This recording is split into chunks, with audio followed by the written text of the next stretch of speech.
My time at Bowdoin has been very summarized by science and art and community. And looking at this summer, I really wanted to try something completely different, and I thought that baking was a really good intersection of those three things. So it has like a long history and traditions of different sciences that we've been building upon to, create the most beautiful breads, and then also art in the sense that it really is an art and that it requires like a lot of technique and a lot of learning to figure out how to make different kinds of breads using different ingredients. On Thursday, Barack starts to make the Danish rye bread, and then also I usually help him make the biscotti.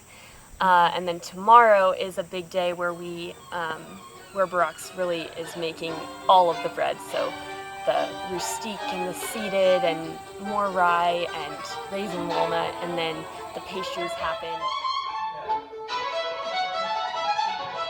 I got into sewing probably a year and a half ago. I got a pretty bad brain injury paddling whitewater over New York, and was gone from school for 2 semesters, and just found a sewing machine in my basement.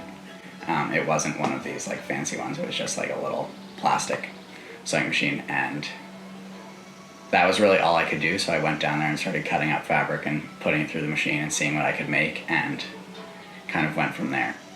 I couldn't look at screens because of my head, and I couldn't really read, so that made for like a pretty interesting learning process. Basically I had like a pair of scissors and some fabric that I found upstairs, so we went from the basement to the attic, and then started sewing some vests and hoodies and some shirts.